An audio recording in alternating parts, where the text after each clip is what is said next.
McClever Thoughts podcast with Punchie Man. How y'all doing today?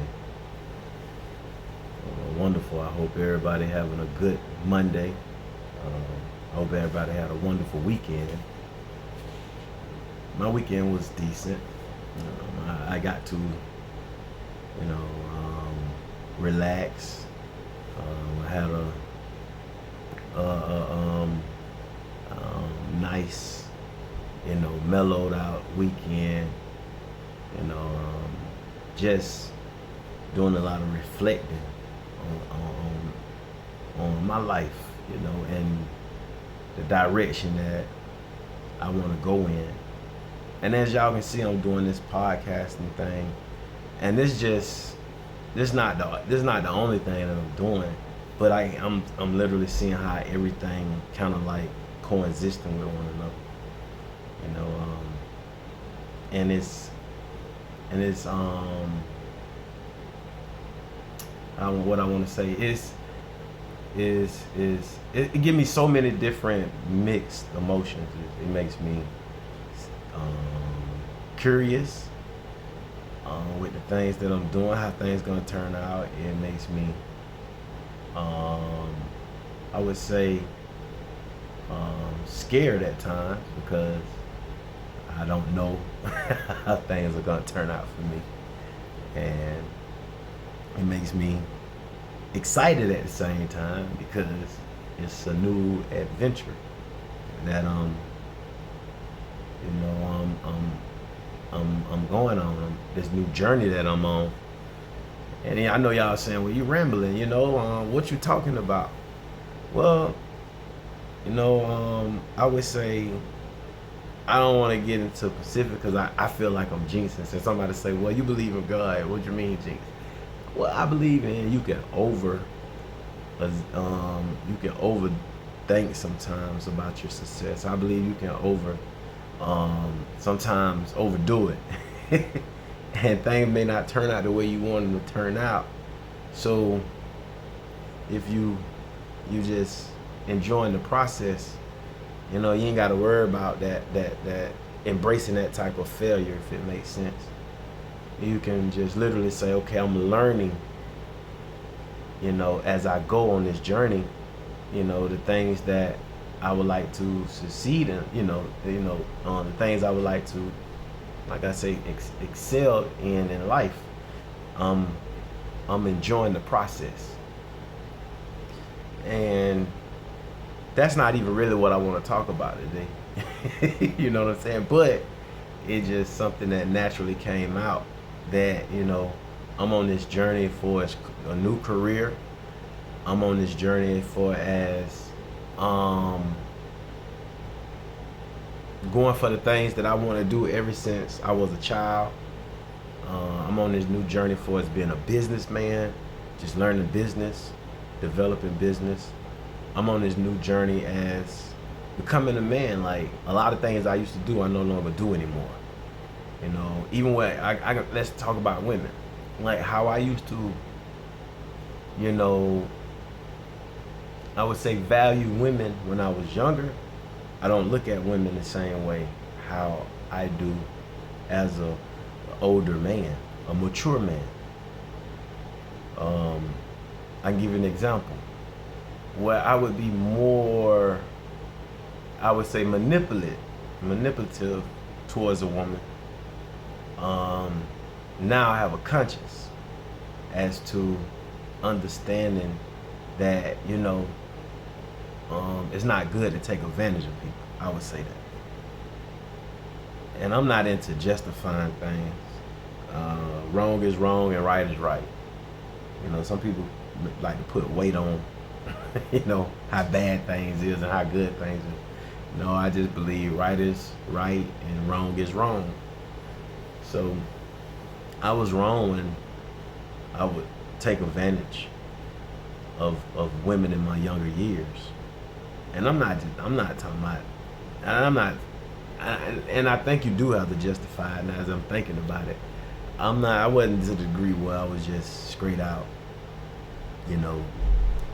taking women, bank accounts and none of that. But it was the fact that I was I was counting on a woman. Like if I needed something, I counted on a woman to do it for me. If I wanted something, I counted on a woman to do it. And it can be anything. It can be from paperwork to needing groceries in your house. You know, just that point when I was younger, it was more like, hey, I'm gonna use this woman as a resource.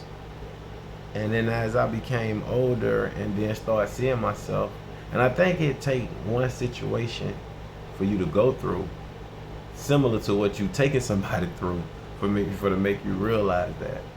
You know, I was in a situation with a woman that I was dating before, and I felt like that woman was taking advantage of me.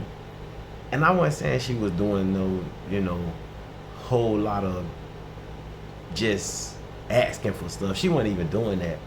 It was the fact that at that time she had to count on me, and that was like a burden on my back. That was like, I felt like that at the time, you know.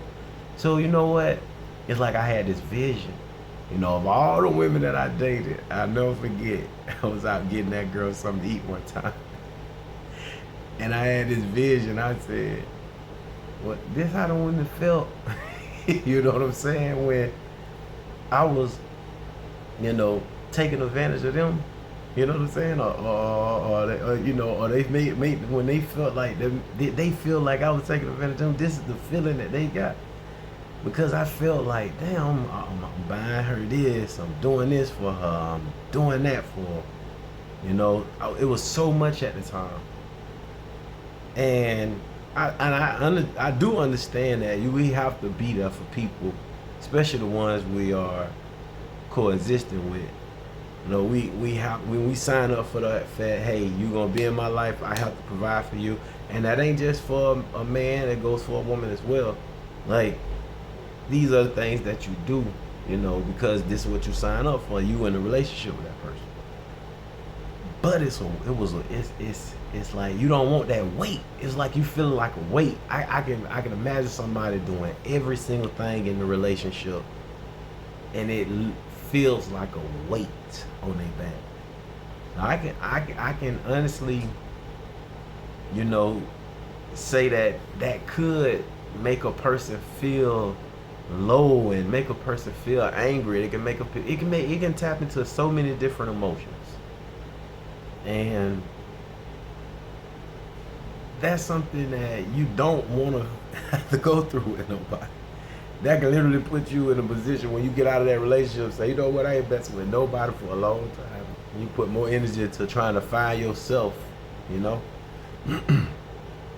But I think when we go through our healing process, you know, after those relationships and after those things that we go through with people, you know, it helps us see ourselves. You know, you say what you shouldn't accept, you know, how you should have been, you know, how firm you should have been. You tap into all those things. You know, things you know, red flags you should pay more attention to. Like, it's so many things you start tapping into once you start realizing, you know, how people make you feel, you know, or you start realizing how you make people feel. Because it's accountability. And that's what I really want to speak on, accountability. I received a phone call, I don't want to say Thursday night, from a college buddy of mine. And me and him ain't talked in 2 years. He stated it. 2 years. And the reason why we ain't talked in 2 years, because when I went to a homecoming, you know, we got it, my college, you know, homecoming. Shouts out to Allen University in Columbia, South Carolina. We kind of like bump heads. Ain't no kind of like, we bump heads.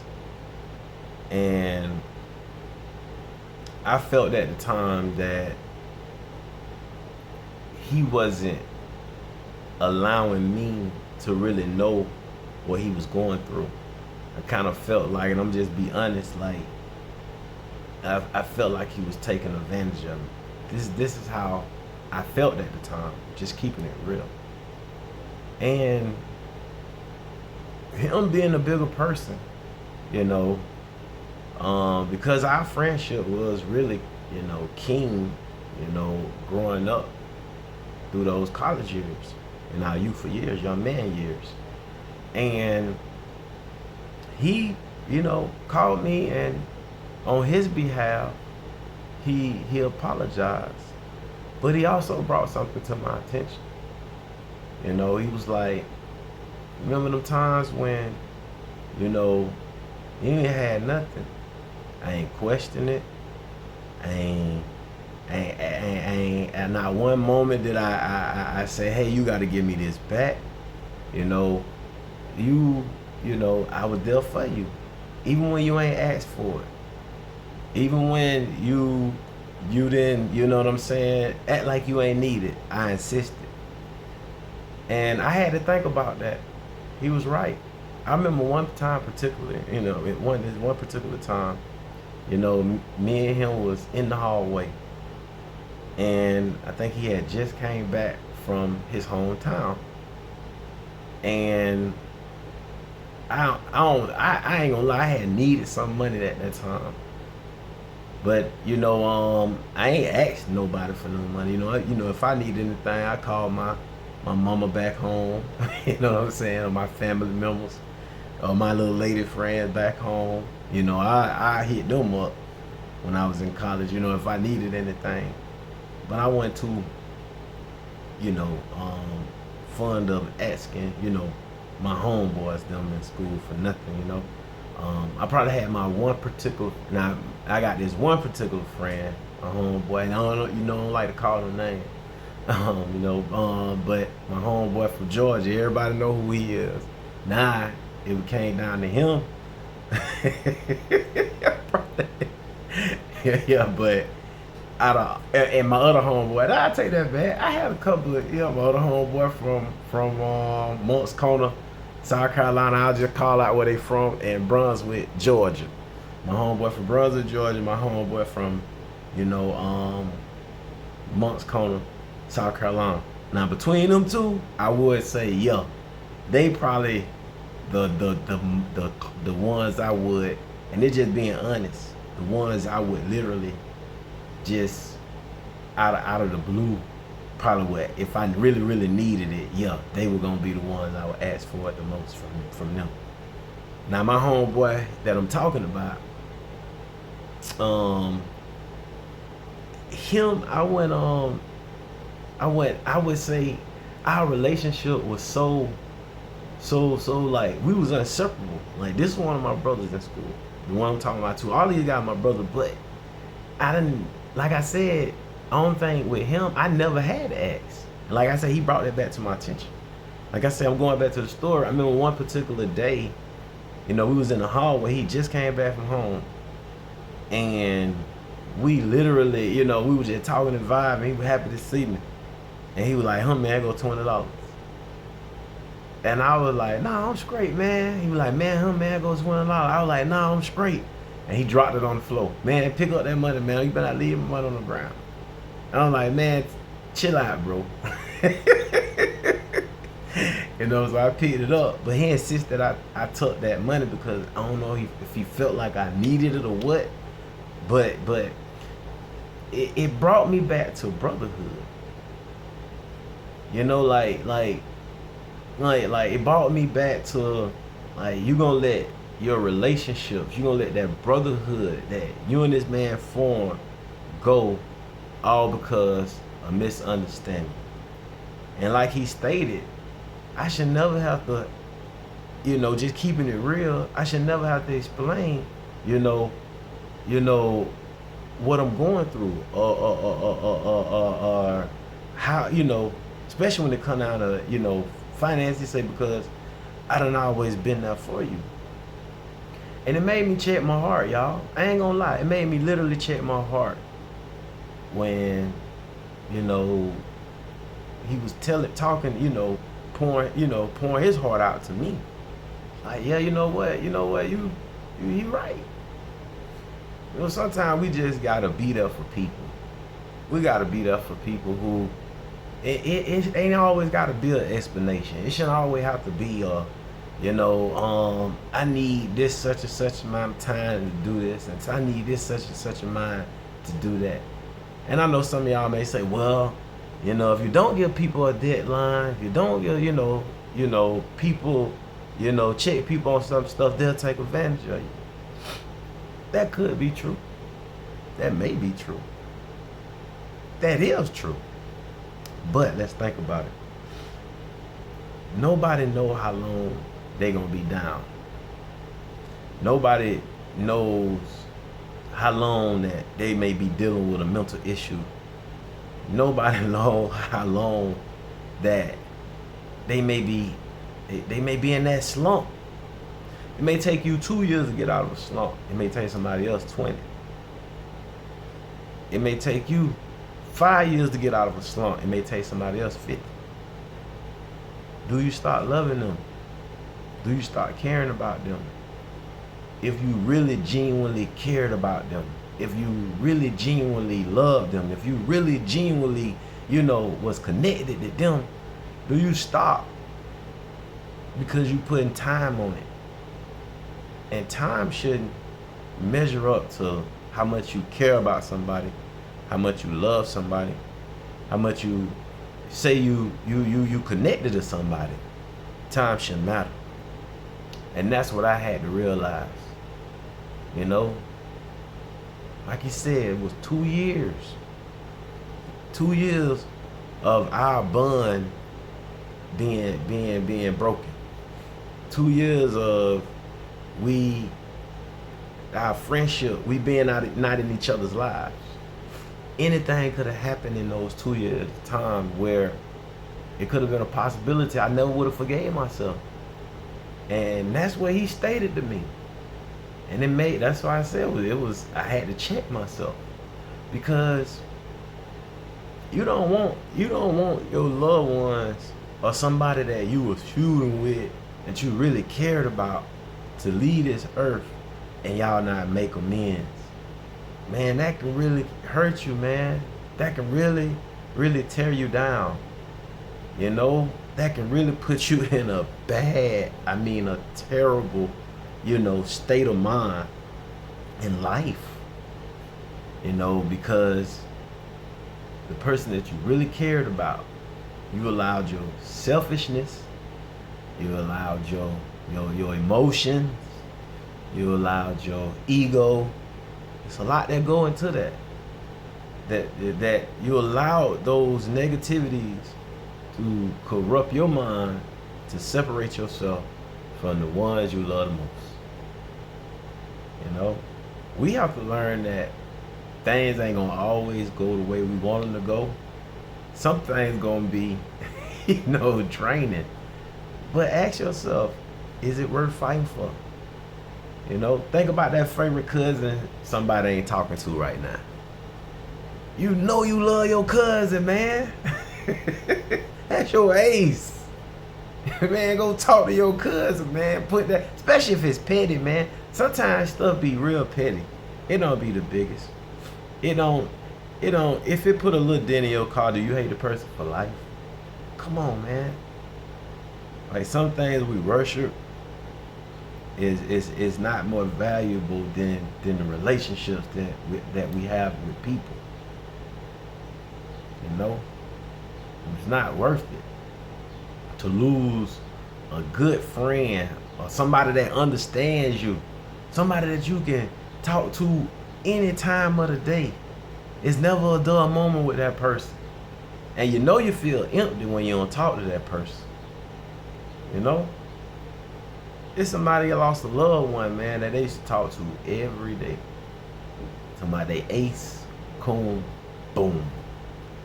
That person ain't here no more. I guarantee you they cry a lot. I guarantee you they cry a lot. And they ain't have no beef with this person. They ain't have no beef with this person. But they used to talk to this person every day. This person made them laugh. This person made them think. This person made them cry. This person was they ego booster. This person was they, they best friend. But that person ain't here no more. And if you know what that feel like to have somebody here that you used to enjoy talking to, enjoy vibing with, somebody used to make you laugh till you cry, man, you will never stop crying. I know from example, I know from experience. I mean, you will never stop crying. You'll never stop crying. You'll never stop crying. So, man, y'all make amends with y'all peoples, man, and get those relationships back to normal, man.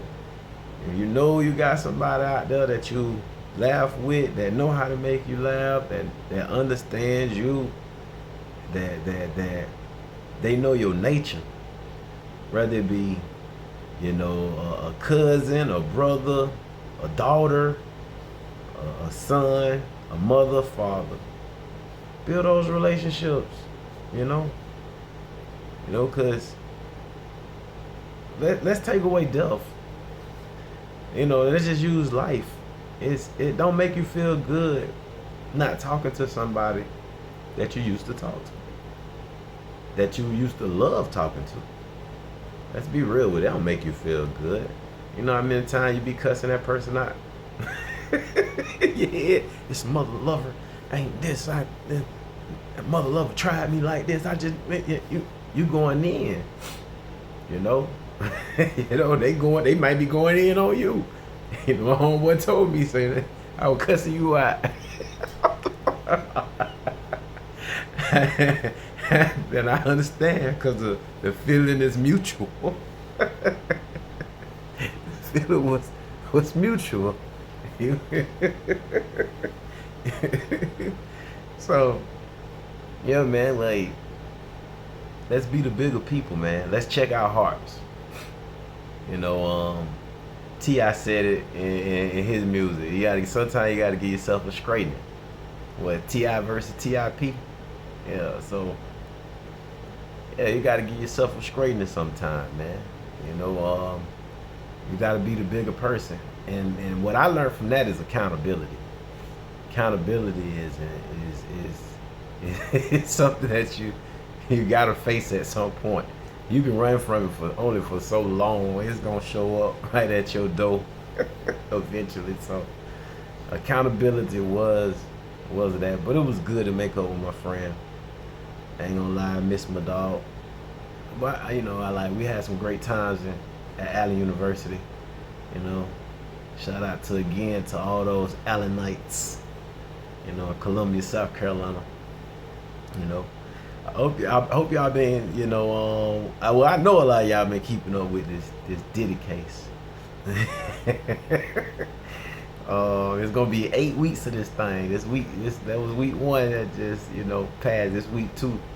So look. I guess we have no other choice but to look forward to all this I guess new evidence and this story and this picture that's being painted, because that's all we hear, a picture that's being painted. So look forward to that. But one of my closest friends from my hometown, me and him was talking about it, and he pointed some things out to me, which I think, and I ain't gonna just say a couple people pointed this thing out to me, but he, particularly pointed out to me, say, how do Cassie husband, really, take it, how is he handling all this? Like, because you gotta factor in, of course he know about the things that Diddy did to her, but he don't know, he probably don't know, and which I'm pretty sure he don't know everything that she orchestrated, as well as, along with Diddy. And that made me wonder, you know what I'm saying? So, as my homeboy, put that out there, and as you begin to see the case more, all that stuff started to reveal itself. And then you hear how, Cassie's husband was looking at Diddy in the trial and stuff like that, with the you know, with the unit face and the stare down. But it's like, how is he really receiving this? Like, knowing that your woman did all this freaky stuff. And it wasn't for no short period of time. It's for like 20 years. And she pushing 40, you know? So it brought to me, what came to my mind is, either he got to be there for the money, or, you know, it's just that it can be trauma bonding. I can't see it no other ways. I don't want to know. I believe it's trauma bonding. Either he done been through some stuff himself, you know, and he can relate to her, you know, but it would be hard for me as a man, especially if I couldn't relate to her, you know, to be able to sit there and hear all these things that I know she did, as well as the things that Diddy did to her. I'm already accepting. It's already hard for me to accept what Diddy done did to her. You know what I'm saying? But then to hear what she has, you know, orchestrated within her own rights of the relationship between her and Diddy, that would be hard for me as a man to actually be in a relationship with Cassie. Like, because personally, we wouldn't come from the same world, to be honest with you. Like, I'm gonna be honest with you, if Cassie was a normal woman, she would literally be considered belonging to the streets. Just being honest. I'm not throwing shade at her or nothing like that, but I'm just saying, if she was a normal woman, let's just be honest, she would be considered belong to the streets. So in order for me as a man to be with her, I would have to have a hidden agenda.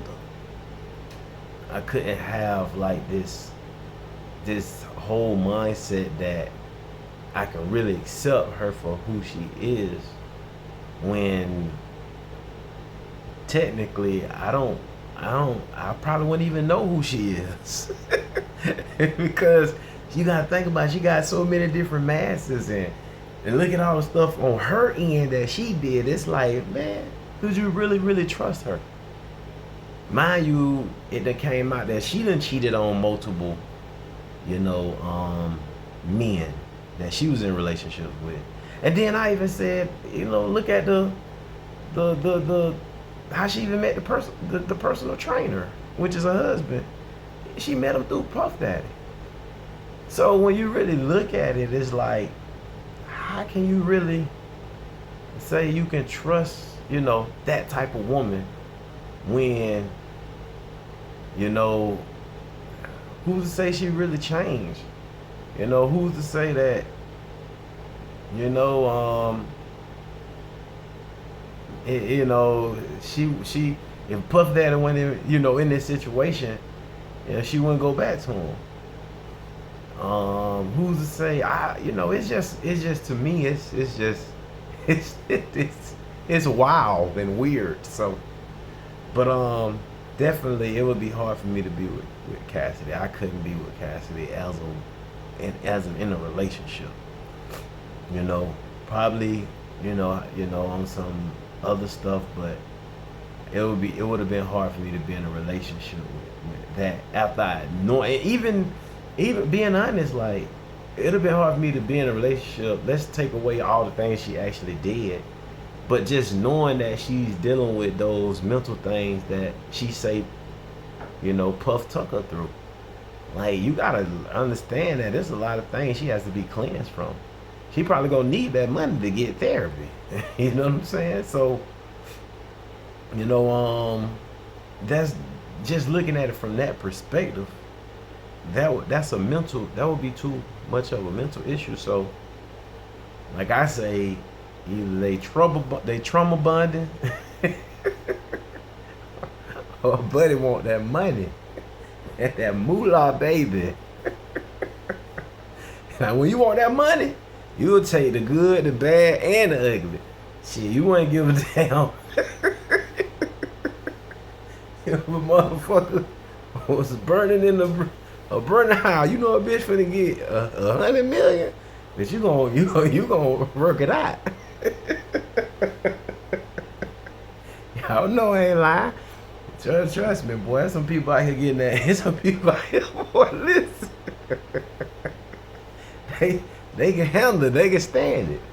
Well, some people out here can stand it. I'm telling you, they can be with somebody. They can be with the person they know they don't love them, boy. But guess what? If they getting 100 million, well, listen, I suck it up.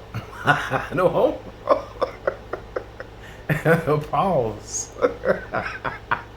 I had to say pause on that one.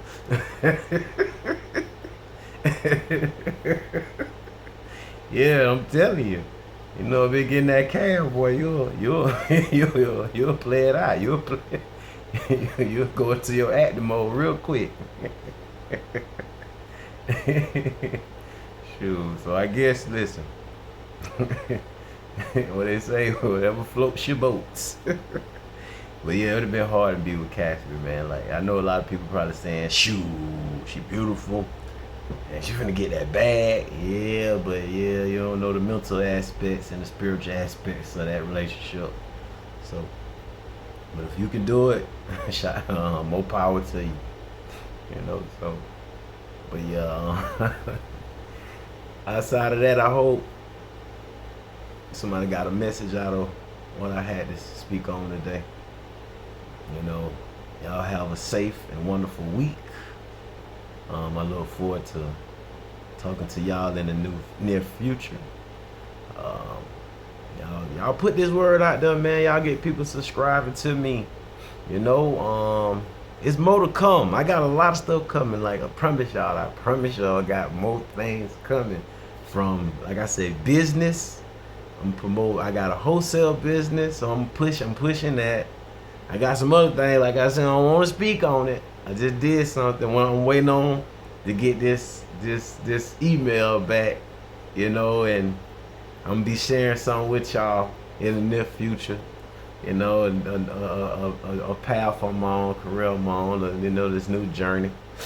So I look forward to that door and that gate. Well, it's already done been open, so.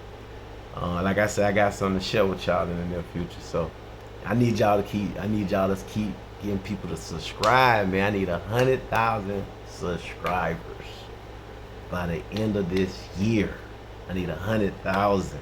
100,000. Some people said they set their standards to 1,000. Some people said they standard to 10,000. No, some people said it to 50. No, I'm setting mine to 100,000. I need 100,000 subscribers and followers, man. Y'all pass that word out there. Y'all put your boy on, man. Look out for me. Remember, pray for me. Don't pray on me. Clever Thoughts podcast with Punchie, man. Y'all enjoy y'all day and week.